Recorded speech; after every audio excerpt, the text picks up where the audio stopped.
Hello friends, स्वागत है आप सभी का स्पर्श पीएससी एजुकेशन सेंटर का ऑनलाइन क्लासेस में। आज की क्लास में हम भारतीय इतिहास का प्रथम अध्याय आरंभ करने वाले हैं। इससे पूर्व के 3 लेक्चर में मैंने आपको समझाया था कि इतिहास होता क्या है, इसका अध्ययन कैसे करते हैं, क्या नहीं पढ़ना है, क्या पढ़ना है, कैसे उसको पढ़ना है। और हमने इतिहास को, पूरे इंडियन हिस्ट्री को क्रोनोलॉजिकल फॉर्म में समझा था कि अगर हम प्राग ऐतिहासिक काल से आरंभ कर रहे हैं तो वो क्यों कर रहे हैं, या भारत में जब खोज होनी आरंभ हुई थी तो क्यों भारतीय इतिहास को प्राचीन, मध्य और आधुनिक के रूप में बांटा गया।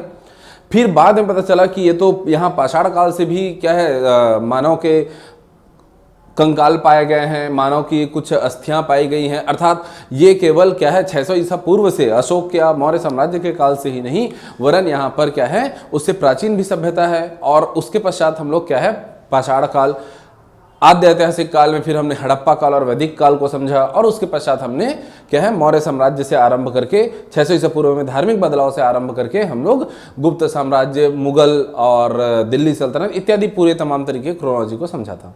तो उस पूरे लेक्चर को देखने के बाद में, जो भी ये वीडियो लेक्चर देख रहे हैं, आप पहले वो 3 वीडियो लेक्चर जरूर देख लीजिए। उसको देखने के पश्चात में आप यहाँ आएंगे तो फिर आपको क्लियर होगा कि आखिर हम लोग ये पढ़ना क्यों चालू कर रहे हैं, क्या है ये प्राग ऐतिहासिक काल। ठीक है, प्राग ऐतिहासिक काल क्यों पढ़ रहे हैं ये आपको समझ में आएगा। चलिए देखते हैं हम लोग। तो देखिए, इसको प्राग ऐतिहासिक काल को केवल ऐसा मत समझिएगा कि आपको 4-6 फैक्ट याद कर लेने हैं कि भाई कहां पर क्या मिला था और उसके बाद आपका इतिहास खत्म, है ना। बड़े ध्यान से बारीकी से इस चैप्टर को समझिएगा कि इतिहास में इसका महत्व क्या है, इस बात को समझते हैं। देखिए, सबसे पहली चीज तो ये कि इतिहास में जो है हम पढ़ना आरंभ करते हैं तो मानव का विकास, भारत में हमारे यहाँ आदि मानव तो नहीं मिले थे, है ना। रामापेथिकस, निएंडरथाल, ऑस्ट्रेलियापिथेकस मिले नहीं थे। यहाँ पर होमो इरेक्टस से मिलने आरंभ हुए, अर्थात आरंभिक मानव मिलने आरंभ हुए।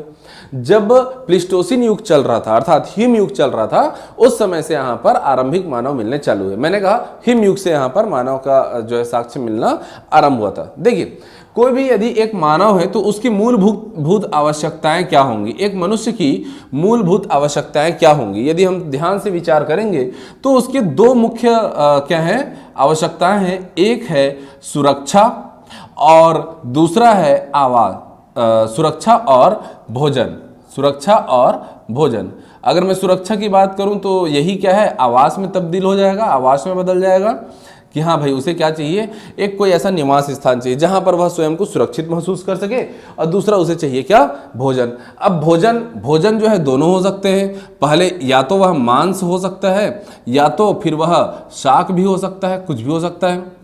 तो मानव क्या करेगा, मानव हिमयुग चल रहा है तो वह सुरक्षा के लिए कहाँ जाएगा, वह पहाड़ियों में जाएगा, गुफाओं में, कंदराओं में रहेगा, है ना। और साथ ही साथ में भोजन के लिए क्या करेगा, तो भोजन के लिए कंदमूल, फल पर या तो आश्रित होगा या तो फिर वह नदी तट में जाकर के क्या करेगा, शिकार करेगा। क्यों, क्योंकि नदी तट में सारे जीव जंतु आएंगे पानी पीने के लिए, तो वहां पर वो शिकार करेगा। अब शिकार किसको करेगा, अपने से कमजोर का करेगा।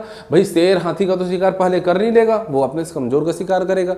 तो इस तरीके से हम देखते हैं कि मानव को सुरक्षा एवं भोजन, 2 चीजों की आवश्यकता है। तो भोजन के लिए अब वह शिकार करना क्या करेगा, सीखना चाहेगा।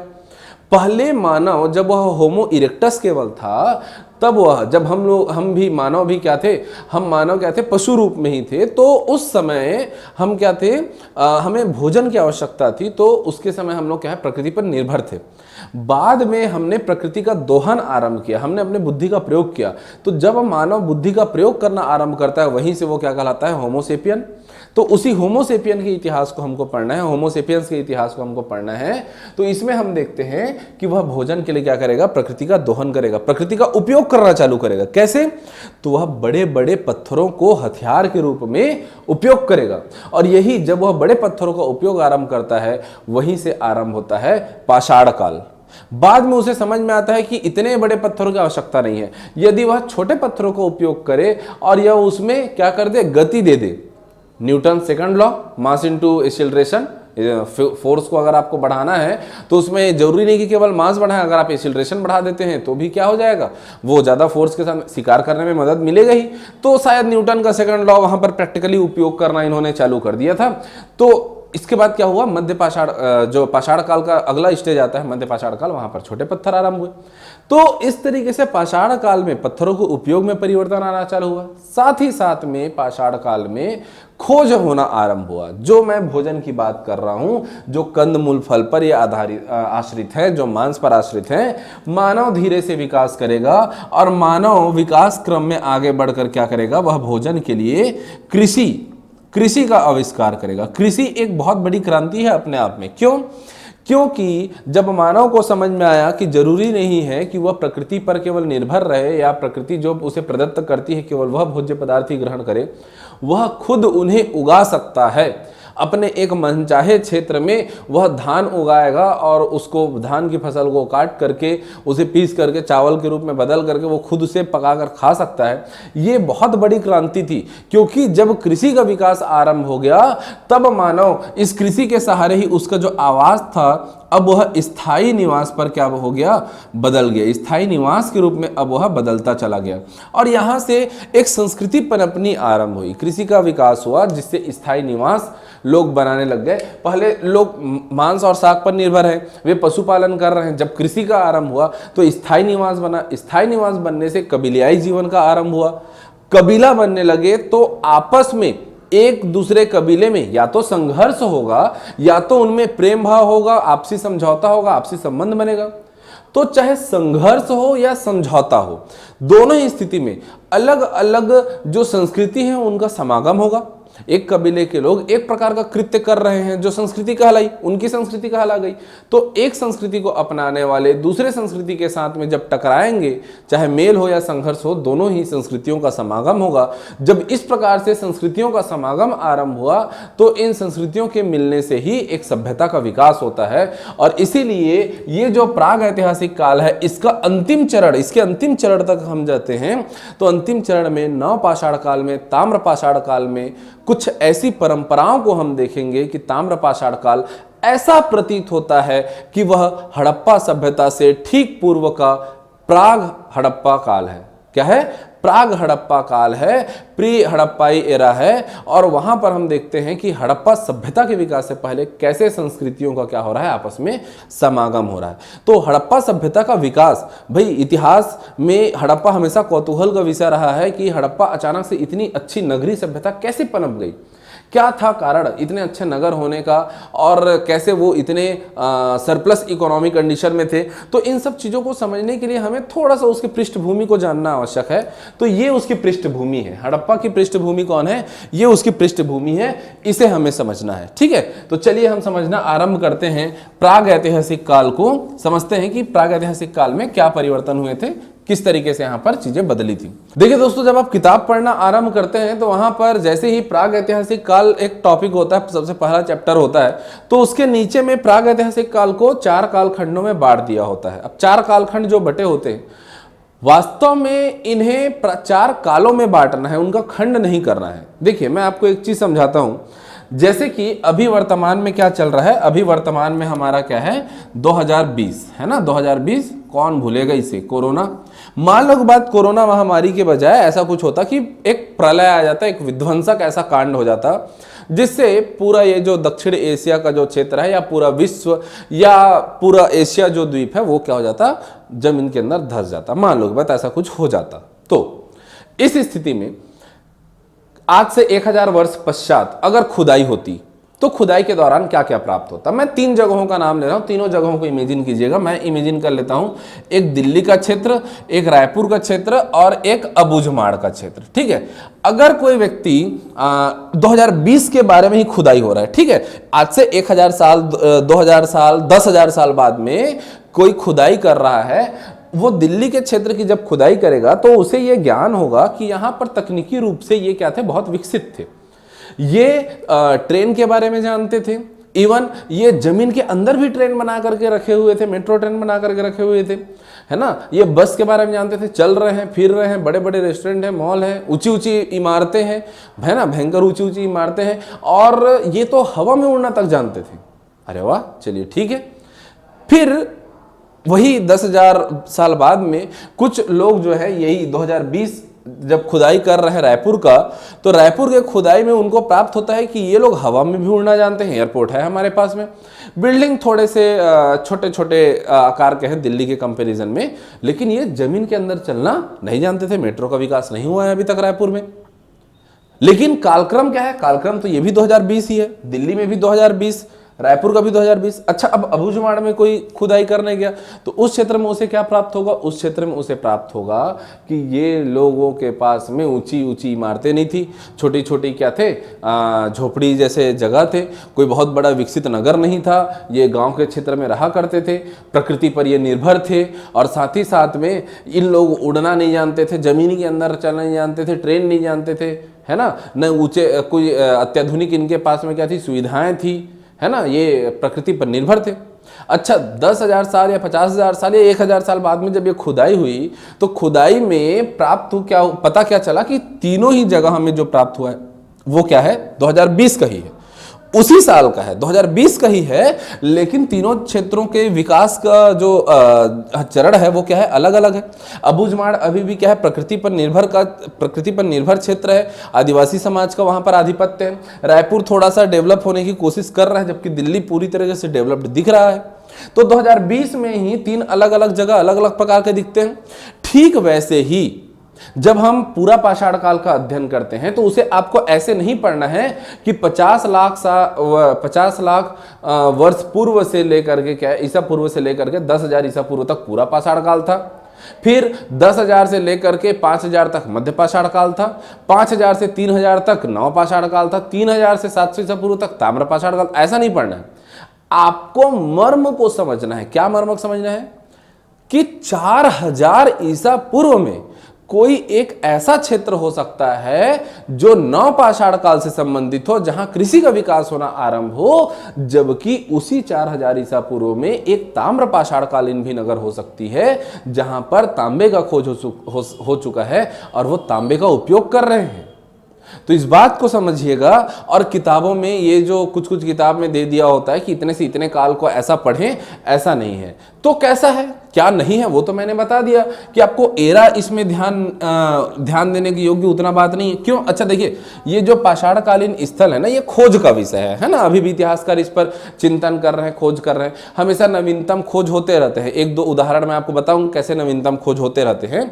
तो जब नवीनतम खोज हो रहे हैं तो आज की स्थिति में भी, आज मैं आपको ये पढ़ा रहा हूं, कल आप ये वीडियो लेक्चर देखेंगे और परसों हो सकता है कि एक ऐसे खुदाई में एक ऐसी चीज प्राप्त हो जाए जो कि क्या हो, 4,000 ईसा पूर्व की हो और वो पूरा पाषाण काल से संबंधित हो। ऐसा भी हो सकता है।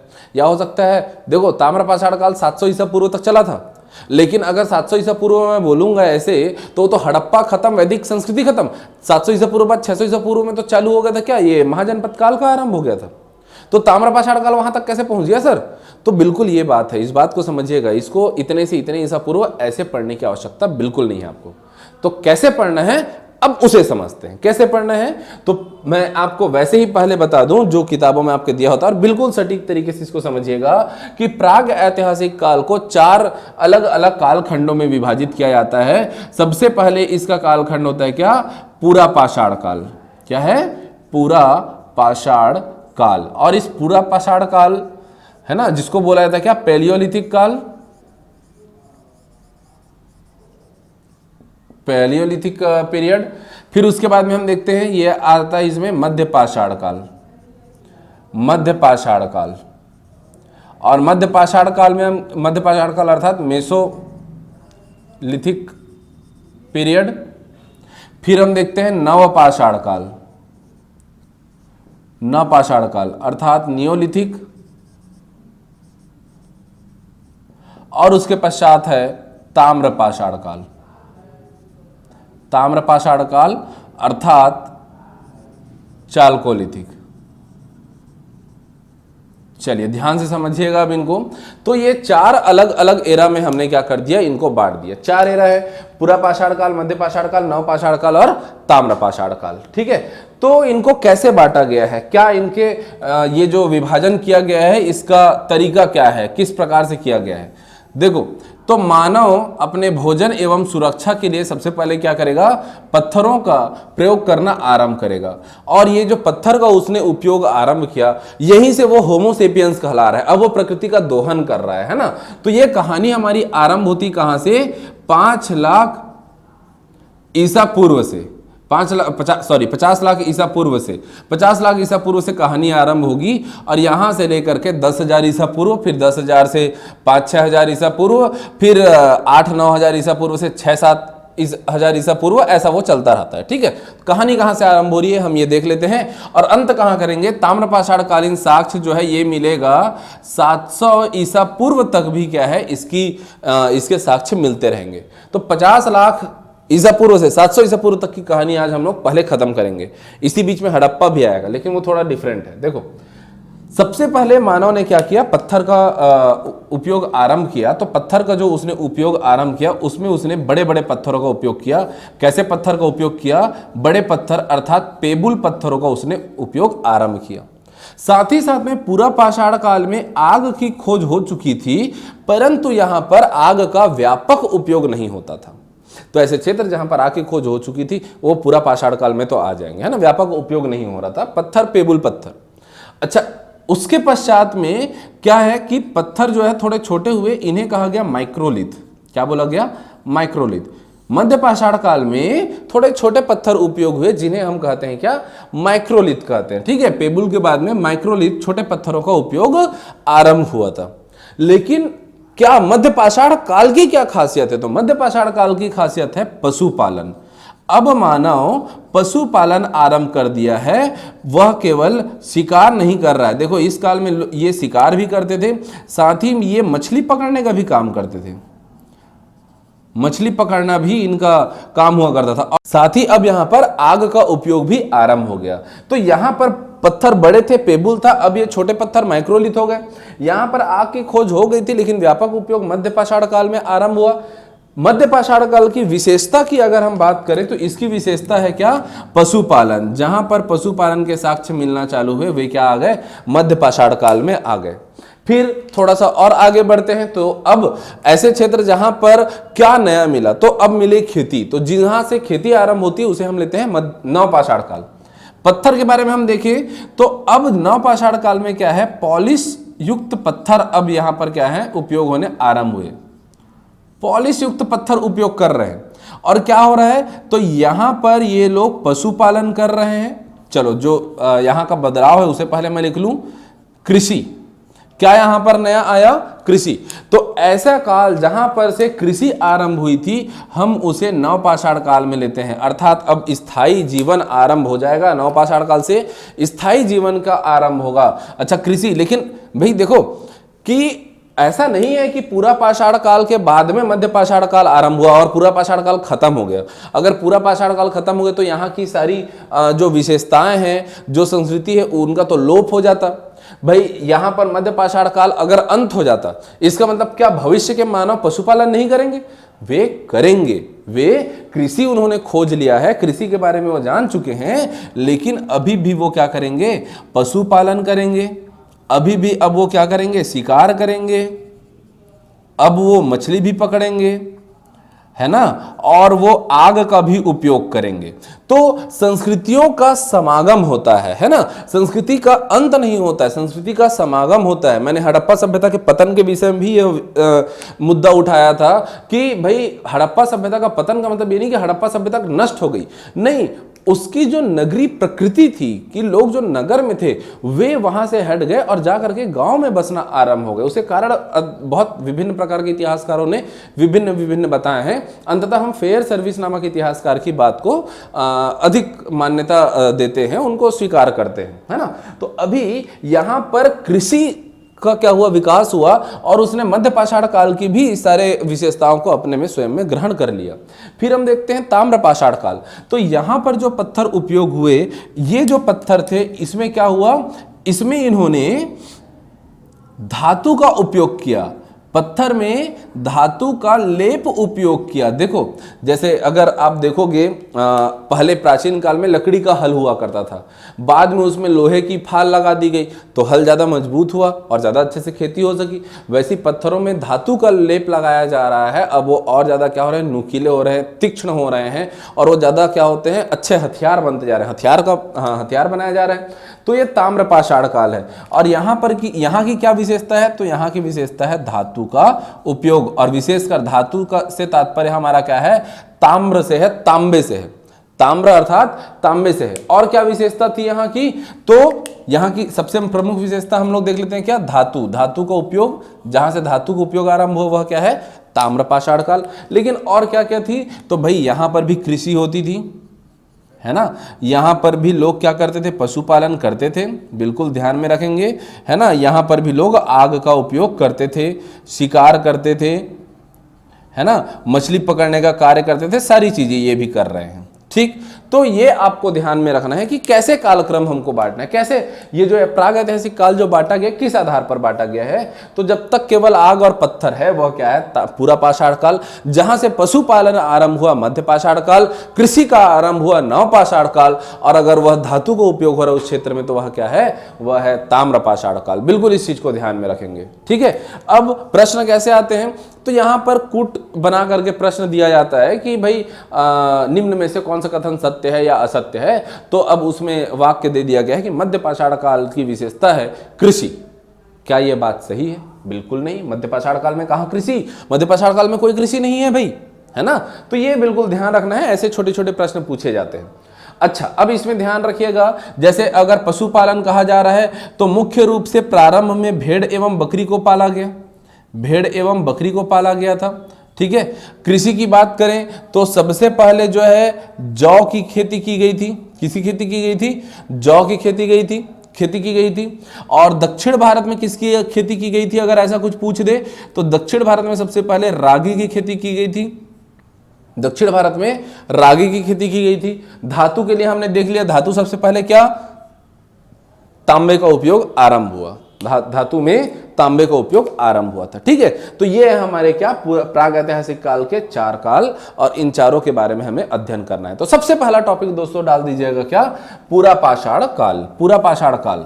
ठीक है, टॉपिक डालिए पूरा पाषाण काल। हम पूरा पाषाण काल के बारे में देखते हैं कि भारत में कौन कौन सी स्थान से क्या क्या साक्ष्य मिले, कैसे पता चला पूरा पाषाण काल से संबंधित भी भारत में स्थल हैं, ये हम देख लेते हैं। ठीक है, तो देखिए 1784 में एशियाटिक सोसाइटी ऑफ बंगाल की स्थापना हुई थी, और एशियाटिक सोसाइटी ऑफ बंगाल में जो भी वहां पर इतिहासकार थे, वहां पर जो सर्वेक्षण विभाग में जो भी लोग थे, विद्वान थे, उन्होंने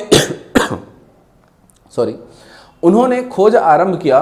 तो वे कहां तक पहुंचे थे, वे भारतीय इतिहास को 600 ईसा पूर्व तक लेकर के गए थे। अशोक के स्तंभ और मेगास्थनीज की इंडिका इत्यादि के सहारे। हाँ, कौटिल्य के अर्थशास्त्र की भी खोज तब नहीं हुई थी, है ना, वो तो 1905 में जाकर के मिली कौटिल्य के अर्थशास्त्र। तो ये जो अलग अलग ग्रंथ मिले और पाणिनि का अष्टाध्यायी हो गया इत्यादि, इन सब से क्या है 600 ईसा पूर्व के आसपास की क्या है जानकारियां मिलने आरंभ हुई। तो भारतीय इतिहास को इतना ही पुराना समझा गया था 1784 के टाइम पे। कालांतर में कुछ विशेष खोज हुए, है ना।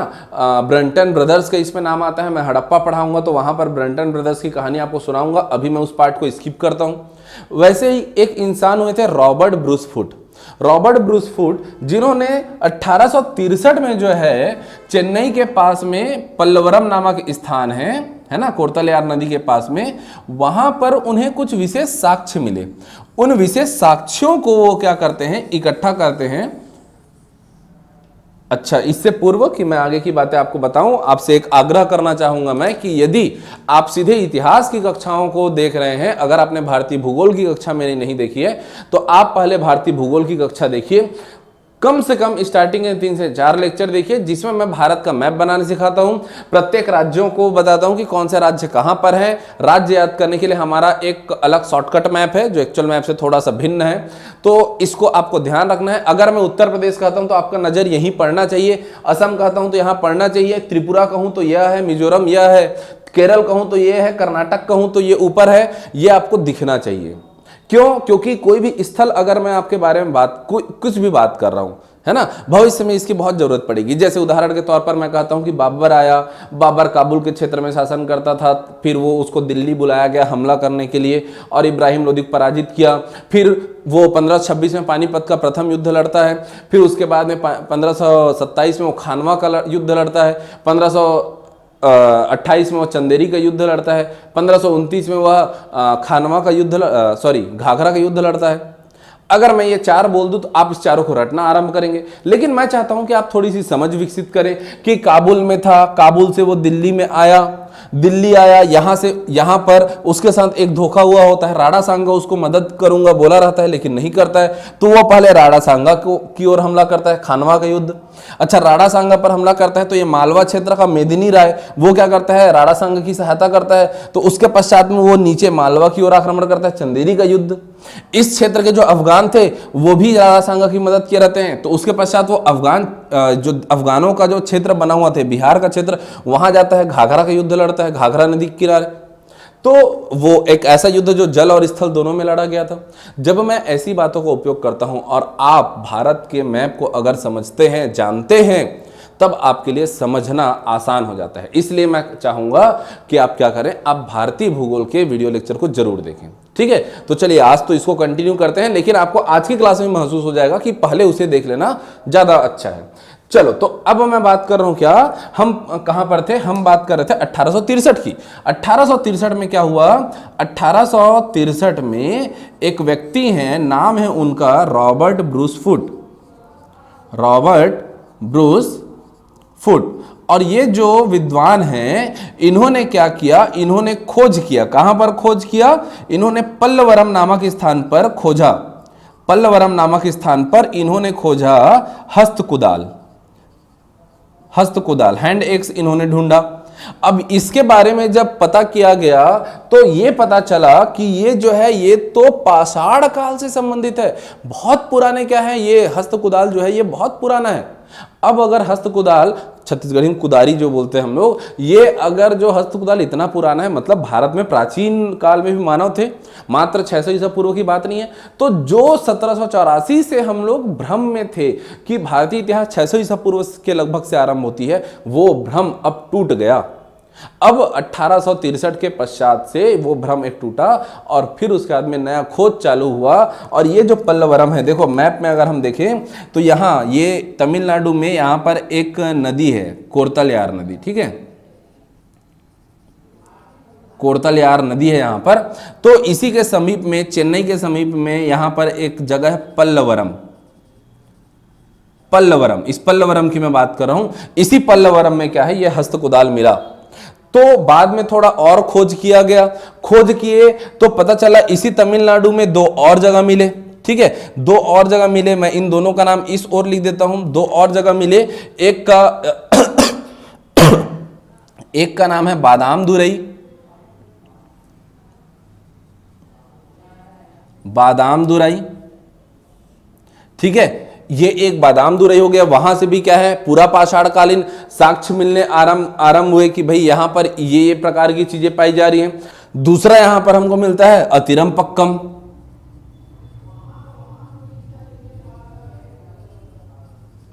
अतिरमपक्कम। तो ये 2 नाम आप ध्यान रखिएगा, ठीक है, थोड़ा ध्यान से इसको देखिएगा। एक बार फिर से मैं बोल रहा हूं, तो यहां पर पल्लवरम नामक स्थान में क्या है, हस्तकुदाल मिल गया, किसको, रॉबर्ट ब्रूस फुट नामक विद्वान को। तो इसकी वजह से और खुदाई हुआ, तो यहां पर बादामदुरई और अतिरमपक्कम में क्या है, और भी अन्य जो है पूरा पाषाण कालीन संबंधित क्या है जगह मिले। ये तो खुदाई बाद में होते रही। तो यहां से लेकर के फिर भारतीय उत्तर भारत के क्षेत्र में भी क्या हुआ कि एक समिति गठन की गई और खोज आरंभ हुआ। तो खोज से पता चला कि न केवल यहां, न केवल इस कोरतलयार नदी के पास, वरन यहां पर ये बेलन घाटी के क्षेत्र में भी, है ना, ये उत्तर प्रदेश उत्तराखंड के क्षेत्र में, ये बेलन घाटी के क्षेत्र में भी, और ये जो सिंधु नदी है, इस सिंधु नदी की सहायक नदी सोहन नदी, सोहन नदी घाटी के क्षेत्र में भी क्या है, सोहन नदी घाटी के क्षेत्र में भी पाषाणकालीन साक्ष्य, पूरा पाषाणकालीन साक्ष्य मिलने आरंभ हुए। तो पूरा पाषाणकालीन साक्ष्य कहां कहां से मिलते हैं दोस्तों, एक हमने देखा पल्लवरम, फिर अतिरम पक्कम और बादाम-दुरई तमिलनाडु क्षेत्र में, दूसरा यहाँ उत्तराखंड उत्तर प्रदेश के क्षेत्र में बेलन घाटी में, और क्या है सोहन नदी घाटी क्षेत्र में क्या है पूरा पाषाणकालीन साक्ष्य मिले। इसके अलावा देखिएगा यहां पर एक जगह है इलाहाबाद, अब उसे कहते हैं क्या प्रयागराज, ठीक है प्रयागराज, इलाहाबाद भी ब्रैकेट में लिख सकते हो जैसा भी। तो ये जो प्रयागराज नामक जगह है, इलाहाबाद नामक जो जगह है, यहां से भारत में प्राचीनतम मूर्ति कला के साक्ष्य मिलते हैं। अब कैसे मूर्ति कला, तो ये हड्डी से मूर्ति बने हुए थे। इसमें क्या मिला यहां से हड्डी से बने मूर्ति यहां पर मिले हैं। ये देखिए ये चीज यहां पर प्राप्त हो गया, ठीक। उसके पश्चात यहां देखो ये भोपाल जगह है ना, भारत का मध्य प्रदेश की राजधानी भोपाल से 34 किलोमीटर की दूरी पर यहां रायसेन जिला में एक जगह है जिसका नाम है भीमबेटका।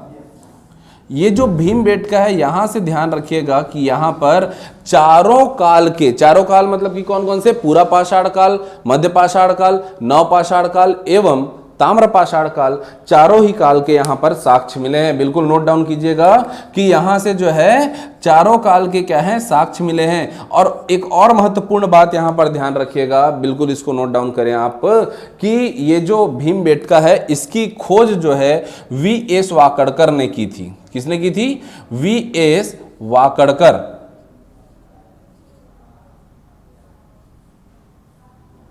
वी.एस. वाकड़कर नामक विद्वान ने की थी। और कब की थी? तो 1958 में की थी। देखो भारत की आजादी के बाद, है ना, भारत की आजादी के बाद 1958 में वी.एस. वाकड़कर नामक विद्वान ने जो है इस भीमबेटका नामक स्थान की क्या थी, खोज की थी। देखिए यहां मध्य प्रदेश में ही एक जगह है, नाम है इसका अमरकंटक। और अमरकंटक नदी कुछ इस प्रकार से बहती है, मध्य प्रदेश फिर महाराष्ट्र फिर उसके बाद फिर से गुजरात जा करके क्या है यहाँ पर भड़ौच नामक स्थान में एस्चुरी बनाते हुए गिर जाती है। तो ये जो नर्मदा नदी है ये मध्य प्रदेश से जब बह रही होती है तो मध्य प्रदेश में एक जगह है, नाम है आदमगढ़। मध्य प्रदेश में ही जगह है, क्या नाम है? आदमगढ़। ये आदमगढ़ सबसे ज्यादा महत्वपूर्ण, इन सब में सबसे महत्वपूर्ण प्रश्न क्या है? आदमगढ़ से बनता है। क्यों? क्योंकि देखो यहां पर हड्डी से बने हुए मूर्ति प्राप्त हो रहे हैं, बेलन घाटी में भी कुछ साक्ष्य मिले हैं, सोहन नदी घाटी में साक्ष्य मिले हैं, है ना, पल्लवरम में हस्त कुदाल मिला है। कहीं पर मानव के साक्ष्य मिले क्या? नहीं, मानव के उपयोग किए हुए वस्तुओं के साक्ष्य मिले। लेकिन आदमगढ़ एकमात्र ऐसा जगह है जहां से मानव के खोपड़ी प्राप्त हुई है। क्या प्राप्त हुई है? मानव की खोपड़ी।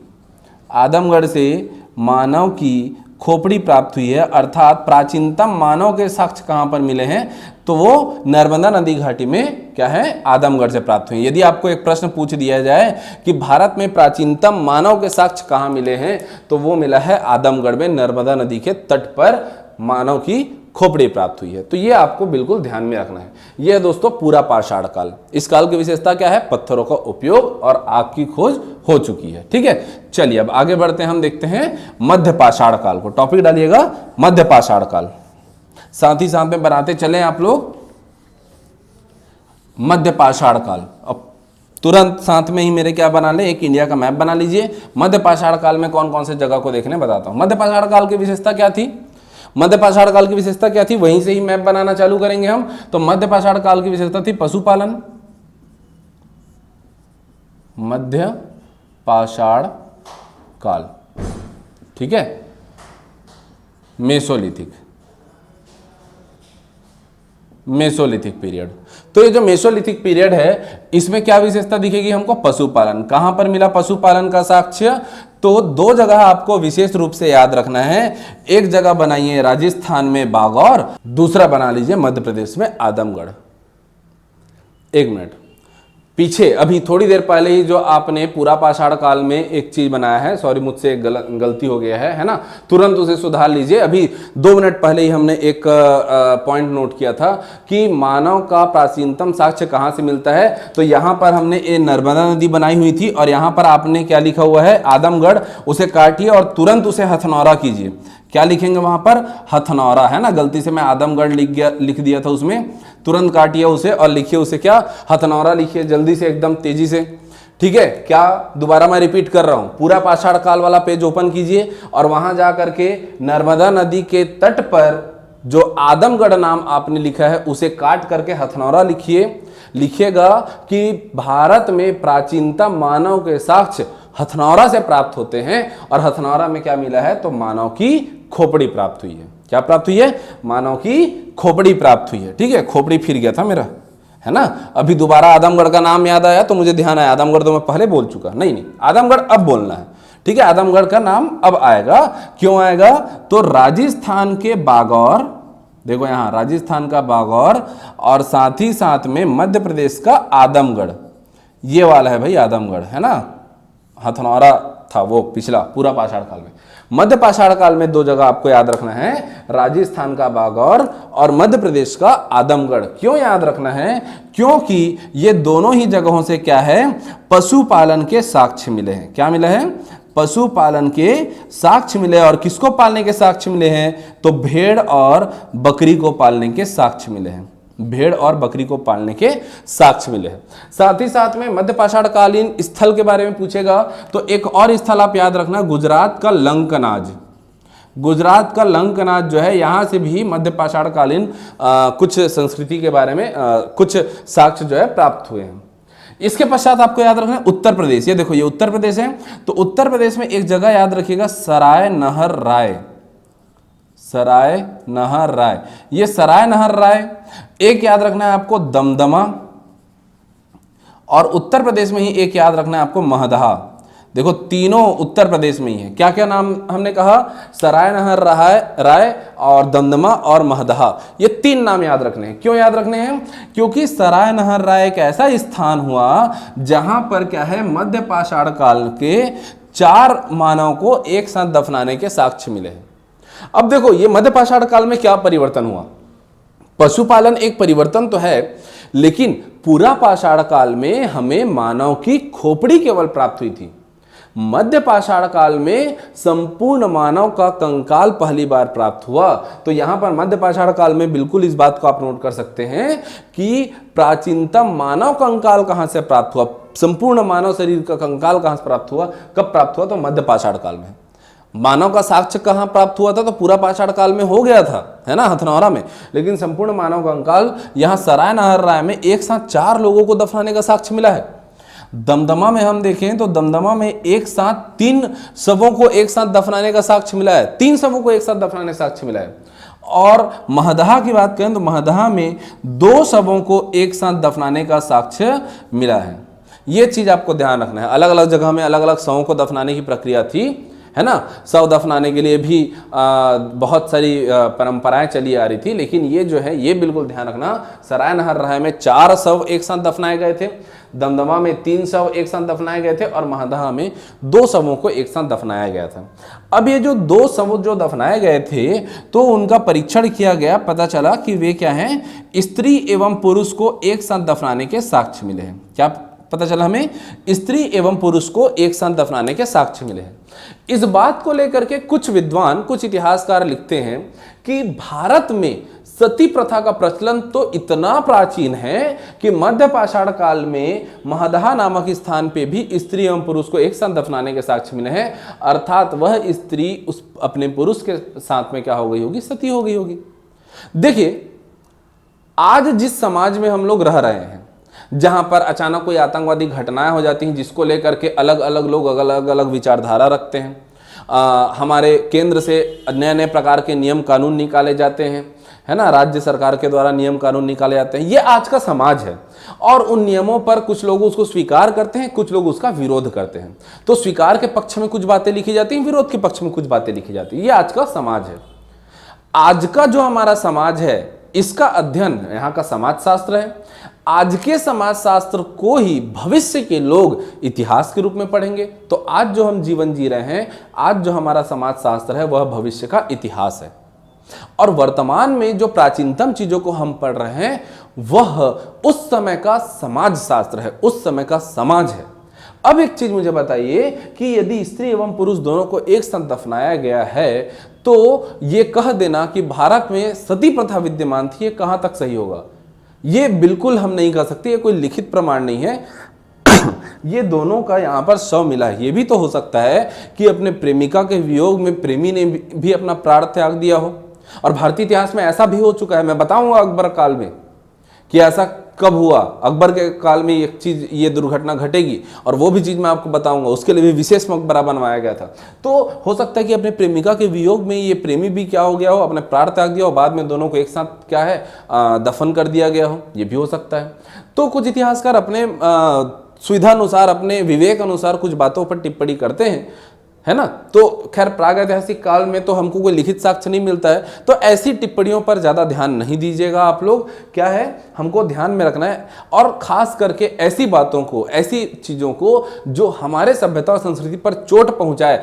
याद रखना, वो अंग्रेजी इतिहासकारों ने जानबूझ के हमारे संस्कृति को पतित बताने के लिए, गिरा हुआ बताने के लिए ऐसी हरकत करते हैं।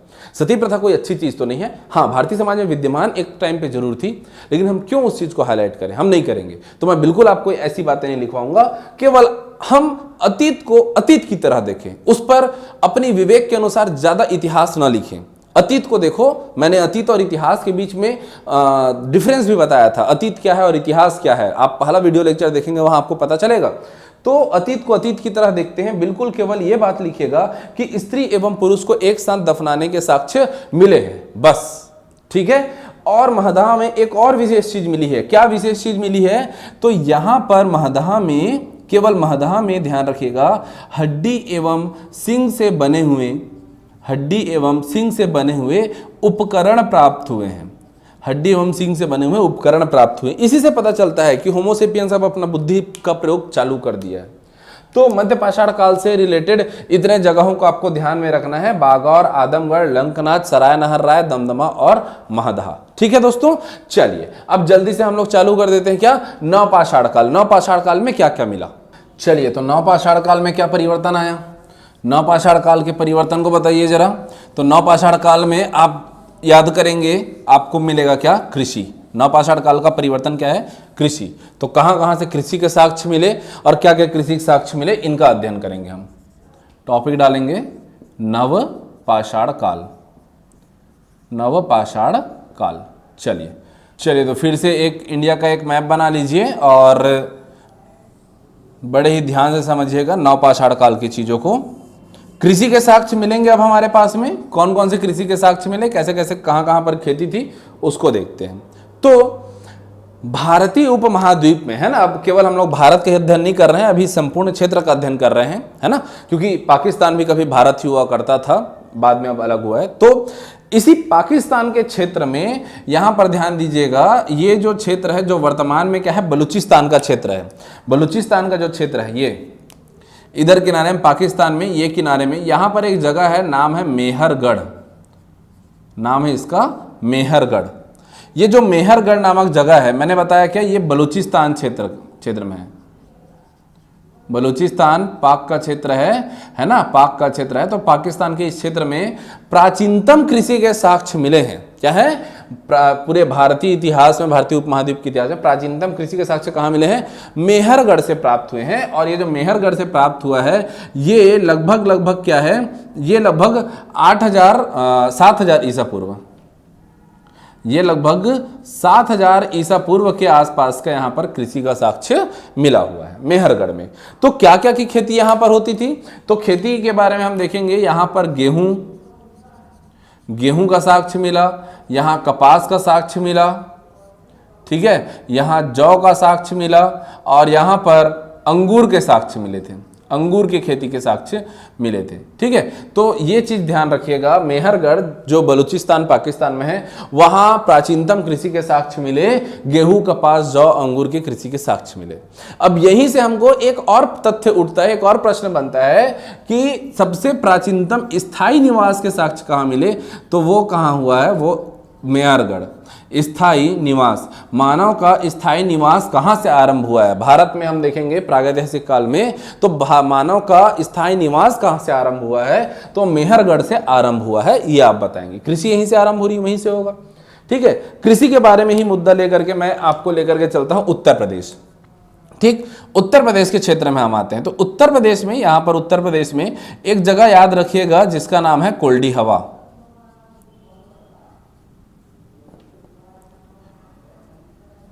कोल्डी हवा, ठीक है। कोल्डी हवा क्यों याद रखना है? कोल्डी हवा इसलिए याद रखना है क्योंकि कोल्डी हवा से लगभग 6500 ईसा पूर्व के चावल के कृषि के साक्ष्य मिले हैं। क्या है? चावल के कृषि के साक्ष्य मिले हैं। धान का फसल बोया गया था, यह पता चलता है। तो यदि आपके पास प्रश्न आता है कि प्राचीनतम चावल की कृषि के साक्ष्य कहां मिले हैं, तो आप कोल्डी हवा बताएंगे। प्राचीनतम कृषि का साक्ष्य कहां मिला है, तो आप मेहरगढ़ बताएंगे। प्राचीनतम कृषि का साक्ष्य मेहरगढ़, जहां गेहूं, कपास, जौ, अंगूर जैसे चीजों की खेती हुई। और प्राचीनतम चावल की खेती के साक्ष्य कहां मिला है, तो वो क्या है? कोल्डी हवा मिला है। एक और जगह याद रखना है उत्तर प्रदेश में, जिसका नाम है चौपानी मांडो। चौपानी मांडो, ये एक जगह ध्यान में रखना है। ठीक है, कोल्डी हवा और कोल्डी हवा के बाद में चौपानी मांडो आपको ध्यान में रखना है। इन दोनों के बाद में अब जो आगे मैं बात बोलने वाला हूं बहुत ही ज्यादा महत्वपूर्ण है। कई बार आपको इस पर कंफ्यूजन हो सकता है, तो कंफ्यूजन ना हो इसके लिए आंख नाक कान ध्यान से खोल करके सुनो। मैंने अब तक आपको बताया कि मेहरगढ़ में प्राचीनतम कृषि का साक्ष्य मिले, प्रथम स्थायी निवास मिला 7000 ईसा पूर्व की बात है जब कृषि का साक्ष्य मिला है। कोल्डी हवा में प्राचीनतम चावल की कृषि का साक्ष्य मिला है 6500 ईसा पूर्व। परंतु बाद में और जब खोज किया गया, मैंने कहा यह इतिहास क्या है, परिवर्तन, इसमें नए खोज के अनुसार इसमें कुछ न कुछ चिंतन मनन होता है, परिवर्तन हो जाता है। तो वैसे ही एक परिवर्तन देखने मिला। कालांतर में एक खोज हुई जिससे एक स्थान पता चला, लहुरा देव। क्या पता चला? लहुरा देव। और ये जो लहुरा देव नामक स्थान है, ध्यान से समझिएगा, इसका जब परीक्षण किया गया तो यहां से 9000 ईसा पूर्व के चावल की कृषि के साक्ष्य मिले। 9000 ईसा पूर्व के चावल की कृषि के साक्ष्य मिले। ये बाद के नवीनतम खोज के अनुसार बात है। तो इससे हमने जो पहले दो फैक्ट याद किए थे, जिन दो चीजों पर चर्चा किया था, वो दोनों अब हो गए ध्वस्त। क्यों? अब अगर आपसे कोई पूछे कि भारतीय इतिहास में प्राचीनतम कृषि के साक्ष्य कहां मिलते हैं, तो देखो जब इसका काल निर्धारण किया गया तो 7000 ईसा पूर्व है, जबकि ये 9000 ईसा पूर्व है। तो भारत में प्राचीनतम कृषि के साक्ष्य कहां मिले? लहुरा देव।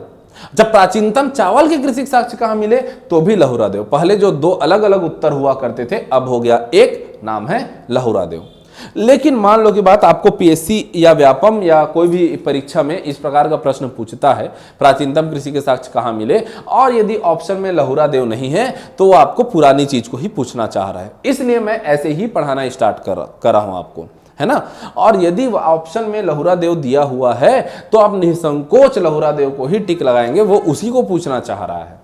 ठीक है, मत पूछना। अब अगला कुछ लोगों के मन में ये भी डाउट होगा, सर मेहरगढ़ और लहुरा देव दोनों दिया रहेगा तो मैं एक लाइन में आपको समझा रहा हूं। अगर लहुरा देव ऑप्शन में है तो नवीनतम खोज पर आधारित वो पूछ रहा है। लहुरा देव ही भारत में प्राचीनतम कृषि का साक्ष्य है, लहुरा देव ही भारत में प्राचीनतम चावल की खेती का साक्ष्य है। तो इसी को आपको देखना है, यहाँ पर इसी को आपको बताना है। ठीक है, इसके अलावा जब हम लोग नवपाषाणकालीन स्थलों का अध्ययन करते हैं तो जम्मू कश्मीर में दो स्थलों को हमको देखना है। एक का नाम है बुर्जहोम। बुर्जहोम, ये भुर्ज पेड़ से के नाम से इसका जो है, भुर्ज वृक्ष के नाम से जो है इसका नाम बुर्जहोम रखा गया है। और एक का नाम है गुफराल। गुफराल, बुर्जहोम और गुफराल। जम्मू कश्मीर में ये दो स्थल पाए गए हैं और इनकी विशेषता ये है कि यहां से गर्तावास मिले हैं। क्या मिले हैं? यहां से गर्तावास मिले हैं। ठीक है, ध्यान रखना, गर्त में आवास, अर्थात जमीन के अंदर, गर्त में, जमीन के अंदर में आवास। जम्मू कश्मीर का जगह है, बर्फबारी हो रही है, बर्फ से बचने के लिए क्या कर रहे हैं, जमीन के अंदर रह रहे हैं। ऐसा समझ लो कि यहां से गर्तावास प्राप्त हुए हैं। ठीक है, बुर्जहोम और गुफराल से। इसके अलावा बुर्जहोम से एक और विशेष चीज मिली है, यहां पर मानव के साथ कुत्ते को दफनाने का साक्ष्य मिला है। कुत्ते को दफन करने का साक्ष्य मिला है। इससे क्या पता चलता है? इससे यह पता चलता है कि एक और जहां नवपाषाण काल में कृषि का आरंभ हो चुका है, अभी भी मानव भेड़ बकरी और अब कुत्तों को भी पालना चालू कर दिया। भाई उसका पालतू है, उससे उसको प्रेम है, तब तो उसके साथ में उसको दफन किया गया है। तो ये मानव के साथ कुत्ते को दफन करने का साक्ष्य मिला कहां से? बुर्जहोम से। और गुफराल से क्या प्राप्त हुआ है? तो गुफराल से सींग एवं हड्डी के बने औजार प्राप्त हुए हैं। सींग एवं हड्डी से बने औजार यहां से प्राप्त हुए हैं। बिल्कुल ये चीज ध्यान में रखिएगा। ठीक है, चलिए अगला देखते हैं। नीचे की ओर हम आते हैं तो नीचे में हम देखेंगे ये जो बिहार का क्षेत्र है, ठीक है, ये उत्तर प्रदेश हुआ, उत्तर प्रदेश के बगल में बिहार का क्षेत्र है। फिलहाल मैप में आपको ये थोड़ा पश्चिम बंगाल जैसा महसूस हो रहा है, लेकिन ध्यान रखना बिहार, ब्रैकेट में लिख लीजिएगा बिहार। तो बिहार में एक जगह है चिरांद, बिहार में एक जगह है चिरांद, इसको ध्यान में रखना है आपको। चिरांद से भी हमें सींग से बने औजार प्राप्त हुए हैं। ये चिरांद से भी हमें सींग एवं हड्डी से बने हुए औजार प्राप्त हुए हैं, ये नोट डाउन कर लीजिएगा। चिरांद से भी सींग एवं हड्डी से बने औजार प्राप्त हुए हैं। इसके अलावा हम उड़ीसा की ओर चलते हैं, तो उड़ीसा में एक जगह है, नाम है कुचाई। उड़ीसा में नवपाषाणकालीन स्थल याद रखिएगा कुचाई, इनको ऐसे ही याद रखिए, नवपाषाणकालीन स्थल है कुचाई। देखो कुछ राख के टीले, कुछ हड्डियां, कुछ औजार, ये जगह जगह प्राप्त हुआ है। तो हर बार हर चीज को याद करने की आवश्यकता नहीं है, जितना आपको अभी बताया वो याद रखिए। गर्तावास, कुत्ते को दफन, सिंह हड्डी से बने औजार, ये इंपॉर्टेंट है। राख का टीला वगैरह इंपॉर्टेंट नहीं है उतना। तो देखो अब केवल जगह याद रखिए, उड़ीसा में कुचाई। इसके अलावा आंध्र प्रदेश में याद रखिए नागार्जुन कोंडा, नागार्जुन कोंडा, ठीक है। कर्नाटक, अगर हम कर्नाटक चले जाएं तो यहां पर दो आपको याद रखना है, एक है संगनकल्लू, संगनकल्लू, और दूसरा यहां पर आपको याद रखना है, ये संगनकल्लू एक जगह, और दूसरा जगह याद रखना है आपको पिकलीहल, पिकलीहल, ठीक है। ये दो जगह आपको ध्यान में रखना है, संगनकल्लू और पिकलीहल। इसके अलावा असम में आपको ध्यान में रखना है दो जगहों का नाम, असम में सारूतारू, सारूतारू, और एक जगह याद रखना है दाओजली, सारूतारू और दाओजली। चलिए हो गया क्या याद? एक बार फिर से रिवाइज करके देखते हैं क्या क्या हमने देखा। तो नवपाषाण काल, नवपाषाण काल में सबसे पहले प्राचीनतम कृषि के साक्ष्य, प्राचीनतम स्थायी निवास का साक्ष्य अगर बोलता है तो वह क्या है? वह है मेहरगढ़, और यहाँ 7000 ईसा पूर्व का प्राप्त हुआ। उसके पश्चात हम प्राचीनतम चावल की खेती का साक्ष्य देखते हैं, तो वो देखते हैं कोल्डी हवा को। लेकिन इन दोनों बात को काटता है लहुरा देव की खोज ने, जहां 9000 ईसा पूर्व के चावल की खेती के साक्ष्य मिले। इसके अलावा उत्तर प्रदेश में एक और जगह हमने देखा था, चौपानी मांडो। फिर हम चलते हैं जम्मू कश्मीर की ओर, तो वहां पर बुर्ज होम और गुफराल, दोनों ही जगह से गर्तावास प्राप्त हुआ। बुर्ज होम से कुत्ते, मानव के साथ कुत्ते को दफन करने का साक्ष्य प्राप्त हुआ है, और गुफराल से हड्डी से और सिंग से बने औजार प्राप्त हुए हैं। यही हड्डी और सिंग से बना औजार बिहार के चिरांद से भी प्राप्त हुआ है। फिर उड़ीसा में हम कुचाई देखते हैं, आंध्र प्रदेश में नागार्जुन कोंडा, कर्नाटक में संगनकल्लू, पिकलीहल, और असम में सारूतारू और दाओजली। ये जगहों को आपको ध्यान में रखना है। ये है नवपाषाण कालीन स्थल। अब एक आखिरी हमारा बच गया नवपाषाण काल के बाद में क्या? ताम्रपाषाण काल। चलिए तो टॉपिक डालिएगा ताम्रपाषाण काल। चलिए टॉपिक डाल दीजिए ताम्रपाषाण काल। अब देखना एक ही टाइम पे दोनों ही चल रहा है ऐसा सिद्ध हो जाएगा। ताम्रपाषाण काल, अभी देखो ये पूरा क्षेत्र ऐसे भरा हुआ है। ताम्रपाषाण काल में देखना ये जो जगह खाली है ना, यहीं पर पूरे ताम्रपाषाण कालीन बस्तियां पाई जाएंगी, ठीक है। और ताम्रपाषाण कालीन बस्तियां जो है अब संस्कृति का वहां पर क्या होगा? आगमन होगा, है ना। ताम्रपाषाण काल मतलब कि क्या है? तांबे का खोज हो चुका है। अच्छा अभी भी आप देखोगे तो तांबा मतलब कि आपको राजस्थान का क्षेत्र याद आता है।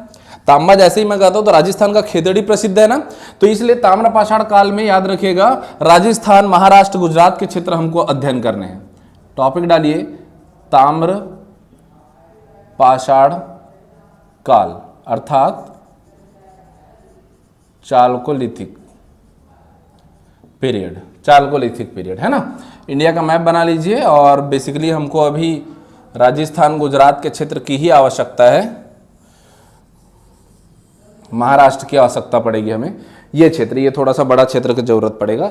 तो देखो ध्यान से समझिएगा। तो ये जो ताम्रपाषाण काल है, यहाँ की विशेषता क्या है? यहाँ की विशेषता क्या है? अब धातु का प्रयोग आरंभ कर रहा है मानव। क्या कर रहा है? धातु का प्रयोग आरंभ कर रहा है। अब मानव के पास में क्या है? मानव के पास में धातु है, और वो धातु के उपयोग से कृषि में भी विकास करेगा, शिकार में भी विकास करेगा, सब कुछ। ताम्रपाषाण कालीन भी मुख्यतः क्या है? ये ताम्रपाषाण कालीन भी मुख्य रूप से कृषि संस्कृति ही है। क्या है? कृषि संस्कृति ही है, ठीक है। देखो कौन कौन सी संस्कृतियां हैं यहाँ पर, तो यहाँ ध्यान दीजिएगा। ये जो क्षेत्र है गुजरात के पालनपुर से दिल्ली के मजनू की टीले तक एक क्या है? अरावली पर्वत है। क्या है? अरावली पर्वत। गुजरात से दिल्ली तक ये अरावली पर्वत से एक नदी निकलती है, बनास नदी, और ये बनास नदी चंबल की सहायक नदी है, ठीक है। तो इसलिए बनास नदी इस ओर प्रवाहित होगी, ठीक है। बाकी राजस्थान की अधिकांश नदियां इस ओर आई हैं, लेकिन बनास नदी इधर चंबल की सहायक नदी है ना। तो यहां पर ध्यान रखिएगा, बनास नदी के किनारे होने के कारण इसे बनास या आहार संस्कृति कहा जाता है। क्या है ये? आहार संस्कृति, ये ध्यान रखना है। एक संस्कृति। दूसरा, गुजरात, ये राजस्थान में हुआ, ठीक है, बनास या आहार संस्कृति राजस्थान में। दूसरा, गुजरात में एक ध्यान रखिएगा, प्रभास संस्कृति, प्रभास संस्कृति। तीसरा, गुजरात में ही याद रखिएगा, रंगपुर संस्कृति, रंगपुर संस्कृति, ठीक है। अच्छा, ये अरावली पर्वत है, अरावली पर्वत, और यहां पर है बीचों बीच में विंध्याचल पर्वत। अरावली पर्वत और विंध्याचल पर्वत के बीच में, अरावली पर्वत से दक्षिण में, विंध्याचल के उत्तर में, ये जो बीच का क्षेत्र है ये कहलाता है मालवा, मालवा का पठार। तो मालवा के पठार में पनपी है यहां पर मालवा संस्कृति, मालवा का पठार के नाम पर ये पड़ गया नाम क्या इसका? मालवा संस्कृति। यहां महाराष्ट्र में हम देखेंगे यहां पर सवाल्दा संस्कृति, सवाल्दा संस्कृति, और महाराष्ट्र में ही नीचे में प्रवरा नदी के किनारे हम लोग देखेंगे जोरवे संस्कृति, जोरवे संस्कृति। देखो तो हमने जब नवपाषाण काल पढ़ा था तो हम मेहरगढ़ से सीधे यहां पर जम्मू कश्मीर होते हुए यहां पहुंच गए थे, कहां? उत्तर प्रदेश, बिहार, उड़ीसा, आंध्र प्रदेश, कर्नाटक, है ना, इस क्षेत्र में थे। और उसके बचे हुए क्षेत्र में राजस्थान, गुजरात, मध्य प्रदेश और महाराष्ट्र के क्षेत्र में क्या है? ताम्रपाषाण संस्कृति है। इसका मतलब ये दोनों एक साथ भी तो चल सकती हैं और चल रही थी भी, है ना। तो बिल्कुल यहां पर ध्यान रखें, बनास संस्कृति, आहार संस्कृति, प्रभास संस्कृति, रंगपुर संस्कृति, यहां मालवा संस्कृति, शवाल्दा संस्कृति और जोरवे संस्कृति, ये प्रमुख संस्कृतियां हैं ताम्रपाषाण काल की। और ताम्रपाषाण काल में याद रखिएगा कुछ प्रमुख जगहों को इसमें से याद रखना है। जैसे बनास संस्कृति में आप ध्यान रखिएगा, यहां पर का जो सबसे इंपॉर्टेंट नगर है, जो क्षेत्र है, वो है क्या? गिलुंद, गिलुंद को याद रखिएगा। वैसे ही मालवा संस्कृति में एक जगह याद रखना है आपको, कायथा, कायथा को याद रखिए। केनान गांव को याद रखिए, केनान गांव और एरड़, ठीक है। अगर इनके नगरों को भी पूछ दे कि कहां पर है ये संस्कृति, तो मालवा संस्कृति के प्रमुख क्षेत्र कौन कौन से हैं? कायथा, केनान गांव और एरड़। बनास संस्कृति के कौन सा प्रमुख क्षेत्र है? तो वह है गिलुंद। जोरवे संस्कृति, एक और याद रखना है आपको, जोरवे संस्कृति में याद रखना है, जोरवे संस्कृति में सबसे पहले याद रखिएगा आप दायमाबाद, सबसे प्रमुख है दायमाबाद। इसके अलावा यहां केनान गांव है तो यहां इनाम गांव है, साथ ही साथ में यहां पर सोन गांव है, सोन गांव यहां पर है। यहां है नेवासा, नेवासा, और एक है चंदौली, नेवासा और चंदौली, ठीक है। क्या क्या बोला मैंने? जोरवे संस्कृति में, जोरवे संस्कृति में दायमाबाद, इनाम गांव, सोन गांव, नेवासा और चंदौली, इन नगरों को आपको ध्यान में रखना है, ठीक है। इसके अलावा एक चीज ध्यान रखिए, जोरवे संस्कृति की मैं बात कर रहा हूं तो ये जो दायमाबाद है, यहां दायमाबाद से जो है देखो अलग अलग जगह से तांबे के कुछ न कुछ उपकरण वगैरह प्राप्त हुए हैं। तो उसी सिलसिले में एक याद रखना है, दायमाबाद से तांबे से बना अर्थात ताम्र का रथ प्राप्त हुआ है, ताम्र का हाथी प्राप्त हुआ है, ताम्र का गैंडा प्राप्त हुआ है, और ताम्र का सांड प्राप्त हुआ है। तो खिलौने रूपी ये रथ, हाथी, गैंडा, सांड, ये सब मिले हैं कहां से? ये जोरवे संस्कृति के दायमाबाद से, ये ध्यान में रखिएगा, ठीक है। ये है हमारा ताम्रपाषाण कालीन स्थल। ताम्रपाषाण काल को मैंने कहा कि ये प्रमुख रूप से क्या है? मुख्य रूप से कृषि संस्कृति है, मुख्य रूप से ये भी कृषि संस्कृति है। क्यों कृषि संस्कृति है मैं कह रहा हूं? क्योंकि यहां पर हम देखते हैं कि ये लोग मुख्य रूप से खेती कर रहे हैं किसका? गेहूं का, चावल की खेती ये किया करते थे, साथ में कुछ दलहन फसलों की भी खेती करते थे, जैसे कि मसूर, उड़द, मूंग, ये सब की ये लोग खेती कर रहे हैं। और ये पशुपालन भी कर रहे हैं। पशुपालन में भी अब ये लोग गाय को पाल रहे हैं, बकरी पाल रहे हैं, भेड़ पाल रहे हैं, है ना, भैंस पाल रहे हैं, यहां तक कि सुअर भी ये लोग पालना आरंभ कर चुके थे।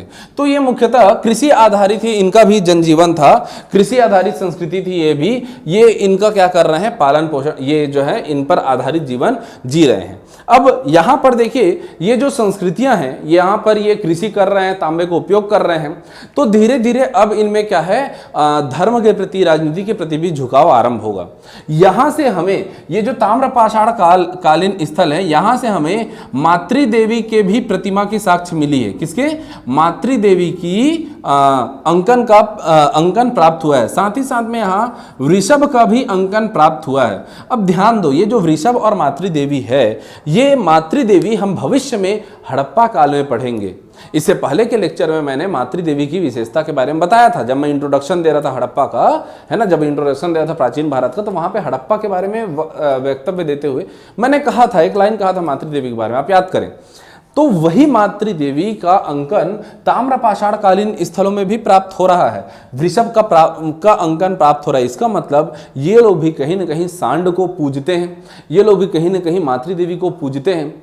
इसका मतलब हड़प्पा सभ्यता जो हमारे समक्ष आने वाला है, उसके जो छोटा स्तर है, जो उसकी जो संस्कृति है, जो उसकी एक छोटी इकाई है, उसका आरंभ यहां से हो गया है। और यही कारण है कि ताम्रपाषाण काल को, ये जो ताम्रपाषाण काल है, उसे कहीं कहीं आपको प्राग हड़प्पा काल के रूप में भी आपको बताया जाता है। ये प्राग हड़प्पा काल है, ये प्राग हड़प्पा काल है। तो क्या भिन्नता सर, जब यहां पर भी मातृ देवी मिल गई तो इसको हड़प्पा में क्यों नहीं शामिल कर लिया गया, क्यों नहीं शामिल कर लिया गया? उसका स्पष्ट कारण है कि यहाँ के जो ये क्षेत्र थे वो ग्रामीण शैली पे थे, है ना, जबकि हम देखते हैं कि हड़प्पा काल में नगर थी, यहाँ पर नगर नहीं है। सबसे पहला कारण तो ये, इसका मतलब नगर बसने से पूर्व का काल है, इसीलिए प्राग हड़प्पा काल है ना, नगर बस जाता तो हड़प्पा काल होता। दूसरा चीज हमको ध्यान में रखना है, इंपॉर्टेंट बात ये कि यहाँ के लोग लिखना नहीं जानते थे, जबकि हमें पता है हड़प्पा के लोग लिखना जानते थे, भले हम उसे पढ़ ना सके, लेकिन हड़प्पा के लोग लिखना जानते थे। ये लोग लिखना नहीं जानते हैं, बिल्कुल ये लोग लिखना नहीं जानते हैं। तो इसलिए ये क्या है, ये है ताम्रपाषाण कालीन संस्कृति, प्राग हड़प्पा कालीन संस्कृति। तो यहां से हड़प्पा की पृष्ठभूमि तैयार हो गई है। अब इन्हीं संस्कृतियों का समागम करेंगे और हड़प्पा सभ्यता का विकास हम करने वाले हैं। ठीक है, तो ये रहा हमारा प्रागैतिहासिक काल, जिसमें हमें पूरा पाषाण काल, मध्य पाषाण काल, नवपाषाण काल एवं प्राग हड़प्पा काल अर्थात ताम्रपाषाण काल का हमने क्या किया है, अध्ययन किया है। दोस्तों आपकी किताब में एक और टॉपिक बना होता है, एक और चीज बना होता है, उसके बारे में भी थोड़ा सा मैं चर्चा कर लेता हूं, है ना, कई बार, वरना फिर बाद में आप कमेंट करके मुझे परेशान करेंगे कि सर इसको नहीं पढ़ाया आप, है ना, तो वो भी पढ़ ही लो, देख ही लो। लिखा होता है महापाषाण काल, वास्तव में वो कोई अलग से कोई काल नहीं है, महापाषाण काल, है ना, वो इसी बीच में हम लोग उसको क्या है, लपेट लेते हैं। अभी देखो टॉपिक डाल दीजिएगा महापाषाण काल, ये काल विभाजन में नहीं आता, लेकिन टॉपिक एक महापाषाण काल का दिया होता है। महापाषाण काल, मेगालिथ, मेगालिथिक पीरियड, ये क्या है मेगालिथिक पीरियड? तो ध्यान देना यहां पर मेगालिथिक पीरियड में क्या है, तो जो हमारा दक्षिण भारत है ना, दक्षिण भारत के क्षेत्र में, देखो उत्तर भारत में से साक्ष्य नहीं मिले हैं, दक्षिण भारत में मिले हैं। ये पाया गया था कि शवाधान वहां पर मिले थे। और शवाधान कैसे मिले थे, तो मानव जहां पर बसे हुए हैं, अर्थात मानव बस्तियों से दूर कहीं पर जो शव है उनको बड़े बड़े पत्थरों में घेर करके दफनाया जाता था। यही जो बड़े पत्थर हैं वो महापाषाण कहलाए। और जिन जिन क्षेत्रों में ऐसे संस्कृति का पालन करते हुए दिखलाई पड़ा कि यहाँ पर मानव शव को इस प्रकार से दफनाया गया है, उसे ही महापाषाण काल कहा गया। और वो महापाषाण काल कहाँ है, मुख्य रूप से दक्षिण भारत की संस्कृति है ना, जहां पर क्या मिले हैं, शवाधान मिले। अब ये जो शवाधान है ये दो रूप में हो सकते थे। दो रूप में कैसे, या तो ये आंशिक शवाधान हो सकते थे, आंशिक समाधान, या तो ये पूर्ण समाधान हो सकते थे। तो क्या होता था कि यदि किसी भी शव के केवल कुछ ही हड्डियों को अगर दफनाया गया है तो आंशिक समाधान, यदि पूरे शरीर को ही, पूरे शव को ही दफनाया गया है तो वह पूर्ण समाधान। ये दो प्रकार के समाधान यहाँ पर प्राप्त हुए हैं। बड़े पत्थरों के बीच में दफना देते थे, बस्ती, मानव बस्ती से काफी दूर में ले जा करके। ये संस्कृति दक्षिण भारत में पाई गई थी। और एक चीज ध्यान रखिएगा कि महापाषाण काल जो कि बाद का काल है, यहाँ पर लौह का उपयोग जो है आरंभ हो चुका था। तो लौह से संबंधित कौन सा काल है, तो महापाषाण काल है। ये आपको ध्यान रखना है, ये आपको क्या है ध्यान में रखना है बिल्कुल। और कौन कौन से क्षेत्र थे इससे संबंधित, तो मैं यहां पर डायरेक्ट लिख देता हूं, है ना। ये आप इंडिया का मैप बनाएंगे तो ये साउथ इंडिया का ही हमें आवश्यकता है, मैं ऐसा बना लूं। तो साउथ इंडिया में आप ध्यान रखें कि ये जो महाराष्ट्र है, महाराष्ट्र का नागपुर का क्षेत्र, महाराष्ट्र का नागपुर का क्षेत्र, आंध्र प्रदेश का नागार्जुन कोंडा, आंध्र प्रदेश का नागार्जुन कोंडा ध्यान रखें। इसके अलावा कर्नाटक में मास्की, ये मास्की वही जगह है जो लोग इतिहास पढ़ चुके हैं पहले भी और मुझसे दोबारा पढ़ रहे हैं, तो वो लोग मास्की को याद रखो। मास्की, गुर्जरा, ये जगह, नेट्टूर, उडुगलम, ये 4 ऐसे जगह हैं जहां से अशोक के वो अभिलेख प्राप्त हुए जहां पर वास्तविक रूप में अशोक का नाम अशोक मिलता है। बाकी हर जगह अशोक के नाम ना अलग अलग हैं, प्रियदर्शी नाम है, शाक्य, बुद्ध शाक्य बोला गया है, देवनामप्री बोला गया है, कुछ भी बोला गया है, लेकिन अशोक को केवल अशोक कहां बोला गया है, तो मास्की, गुर्जरा, नेट्टूर, उडेगुलम, ये पढ़ते हैं ना 4, वही वाला मास्की है। ये कहां पर, कर्नाटक में, ठीक है, ये वही मास्की है। इसके अलावा नागार्जुन कोंडा हमारा हो गया, और यहां पर तमिलनाडु के क्षेत्र में और केरल के भी क्षेत्र में यहां पर क्या है प्राप्त होते हैं। ये पूरा महाराष्ट्र, मतलब पूरा क्या है साउथ के जो राज्य हैं यहीं पर महापाषाण काल हमको देखने मिलता है। ठीक है दोस्तों, तो ये हमारा क्या है प्रागैतिहासिक काल, यहां पर हम इंड करते हैं। आज का वीडियो यहीं पर इंड करते हैं। कल हम लोग आरंभ करेंगे क्या, हड़प्पा काल को, और बहुत अच्छे से हड़प्पा को समझेंगे। तो हड़प्पा में आप क्या करें, आप अगर कोई बुक रीड करना चाहते हैं तो मैंने आपको पहले ही बताया है, आपको केवल क्या पढ़ना है, एनसीईआरटी ही फॉलो करना है। या तो आप 6वीं से 12वीं तक का एनसीईआरटी पढ़ें, विशेष करके प्राचीन जब मैं पढ़ा रहा तो 6वीं कक्षा काम आएगा और 11वीं कक्षा काम आएगा। और यदि आप ये भी ना कर सकते हैं तो एनसीईआरटी पर आधारित जैसे बर्णवाल सर का या ज्ञान संग्रह का, इन लोग का जो आया हुआ है आप उसको देखें। अगर आप पूरे इत्मीनान से तैयारी कर रहे हैं 2-3 साल, कुछ हमारे पास में कॉलेज गोइंग स्टूडेंट भी आते हैं, तो उनके लिए मैं बता दूं कि आप प्राचीन इतिहास पढ़ना चाहते हैं तो आप पढ़िए झा एंड श्रीमाली की किताब से। झा एंड श्रीमाली मिलना थोड़ा मुश्किल है, लेकिन आप ढूंढेंगे झा एंड श्रीमाली की बुक मिल जाएगी आपको, आप उससे पढ़ेंगे, है ना। सतीश चंद्र, इन सब की किताबों को आप पढ़ सकते हैं। तो बिल्कुल ऐसी किताबों को आप पढ़ें। कोई भी कुछ भी गाइड वगैरह उठा करके मत पढ़िएगा, वहां से जो डाउट होगा भयंकर डाउट होगा आपको। बहुत सारी अच्छी अच्छी किताबों में भी कुछ उटपटांग बातें लिखी होती हैं। और उनसे भी महत्वपूर्ण बात, ये जिस प्रकार से मैं आपका आज नोट्स बनवाया हूं, ये आपको वास्तव में नोट्स आपको बनाना है। नोट्स के साथ में आप कोई भी ऑब्जेक्टिव बुक बनाइए, वो आपका पेपर क्लियर करेगा। और जैसे ही मेंस का समय आएगा तो इससे डिटेल में मेंस में ही पढ़ने की आवश्यकता नहीं पड़ेगी। मेंस में उत्तर कैसे लिखना ये मैं आपको सिखा दूंगा। फैक्ट कलेक्शन आपके पास हो गया, इससे ज्यादा फैक्ट जानने की जरूरत नहीं है। उस फैक्ट को कैसे बांधना है, कैसे मांझ करके लिखना है, वो भी मैं आपको सिखाऊंगा। ठीक है, तो तब तक के लिए आज की क्लास यहीं एंड करते हैं। आप केवल एनसीईआरटी का फॉलो करें और घटना चक्र उठा लीजिए जैसे ऑब्जेक्टिव के लिए, या कुछ भी, कोई भी ऑब्जेक्टिव में कुछ भी उठा लीजिए। अगर आपको कहीं पर डाउट होता है, आपको लगता है वो गलत दिया हुआ है या मैं कुछ अलग पढ़ाया हूं, मैं गलत पढ़ाया हूं, आप मुझे तुरंत व्हाट्सअप करें, मैं आपका डाउट वहीं पर क्लियर करूंगा। ठीक है, तो आज के लिए इतना ही। थैंक यू दोस्तों।